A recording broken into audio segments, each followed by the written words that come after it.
All right, fellas, I'm out here in the garage this afternoon. Just got to eating some lunch a little bit ago. We had basketball competition this weekend for our youngest granddaughter, and we thought we were going to have to watch 3 games, but they ended up losing the second one. But we're proud of them anyway. But anyway, they won the first game, and then we had about an hour and a half to wait for the second game. So the wife and I decided to go over to Target, which is we're on the other side of town at this point, and that's Target we don't go to that often, but basically we're over just walking around to kill some time. But we went in looking around, and I told my wife I was going to go back into the toy section, take a look, and I didn't see any model kits or anything, but my wife met me over there, and we're looking around. She says, "Hey, did you see this?" And I said, "See what?" She says, "Look at this truck." She said, "It looks like Ruby." And I thought, holy smokes, that thing is pretty cool looking. So I had to buy it. And here it is, fellas. Check that thing out. That is a 1952 Chevy AD truck. It's a COE. It's a 1/32 scale. Man, that thing is just so cool. I just had to get it. I may end up painting those door handles chrome, give it a little bit better look. I think it will. But those doors are tight. I had to open them up before I did this video because I can't get them open with my fingers. I had to take a screwdriver. But that looks pretty cool. It hauls that 41 wheelies around just fine. That thing is just so cool. But anyway, I had to buy that. I think that's a Jada model. They're made in Vietnam, I think. But I just thought that was so cool.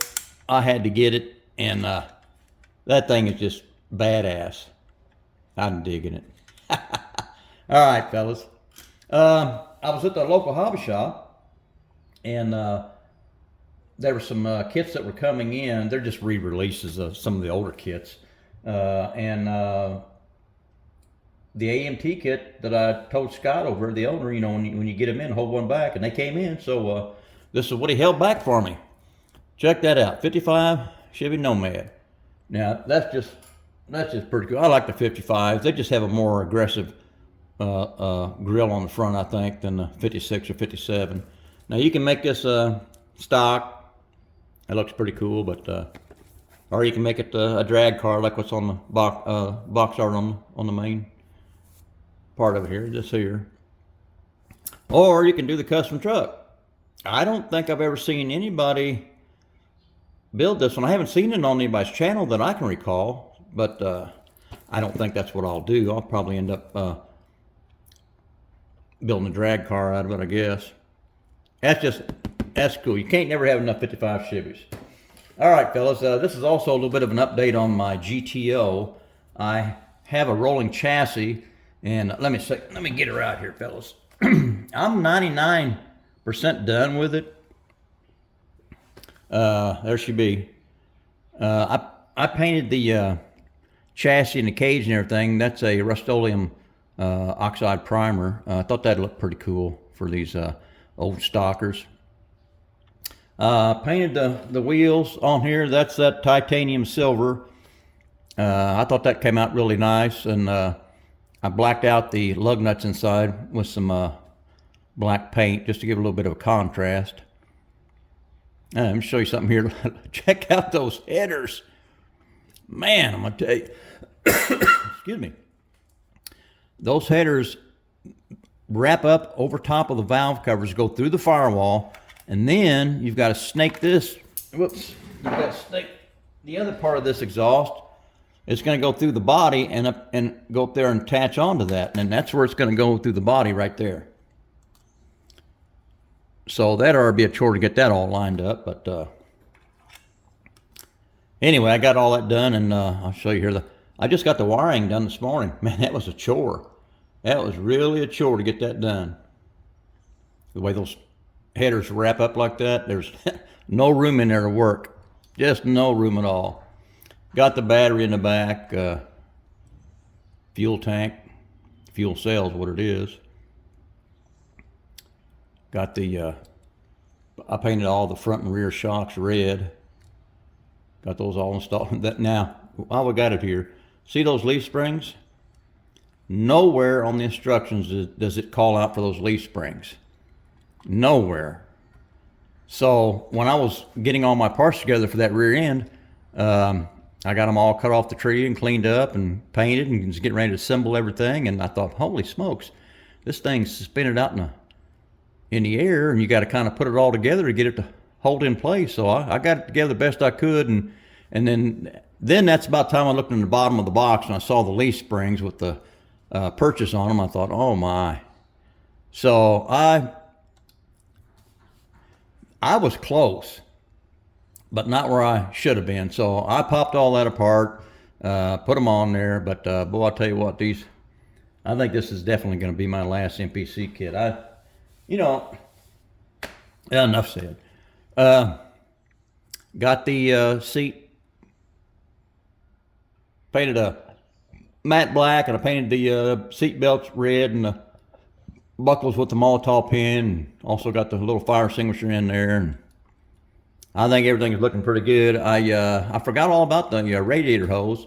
I've got it right now drying. I painted it a rubber black, and then I have to put the clamps on it. But she's looking okay.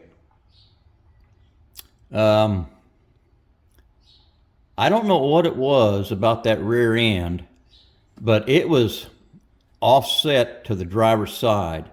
And I trial fitted the body, and I didn't like the way it hung out there. So I cut this side of the axle off and put a new pin on it and got those tires centered on there. And I think it looks a lot better. Now, whether that was supposed to have been like that or not, I don't know. But I like it better the way I've got it right now. I still need to get the drive shaft in it, and I need to finish painting these support rods here, the chrome, because this piece here, it's a separate piece that I glued on. I forgot to paint those, to tell you the truth. But I'm getting there with her. I'm getting there. Reason I was saying about this is my last MPC kit. If you look at the way, now, see this bar here, it doesn't touch now. I still have a small dash that goes in there that'll kind of cover all that up. And this is the main thing right here. This support bar is supposed to go behind and attach onto that back of that roll cage there. And it's in the right position because this little piece here has a hole on it, and it locks into the pin right there. So, and then it's supposed to go down and lay on the top of the pan here and touch here. Well, it only touches in one spot back there, so both sides are the same way. It just a piss poor fit. Nothing lines up right. A lot of stuff about this kit I just don't like, and that's why I just don't care for MPC. I think I have bought one MPC kit that went together fairly well, and that was the 34 Slammer that I bought, the modified.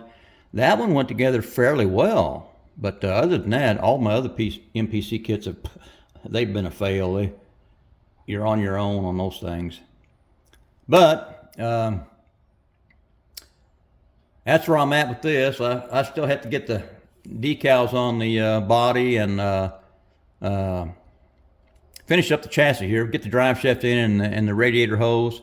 And that'll about finish this rolling chassis up, and then start working on the body. I need to paint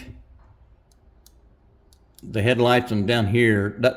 I think those are supposed to be like little metal panels that are on there. I need to paint those silver or aluminum or something, but that's going to be a chore to paint those. And because you can see the little screws or rivets all the way around the perimeter of each one of those, and you can just barely see it, so there's not much detail. So I don't know how I'm going to get those. I haven't made up my mind yet. I haven't got that far.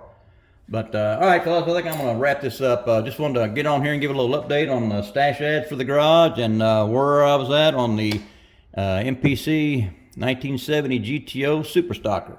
All right, fellas, I'm done.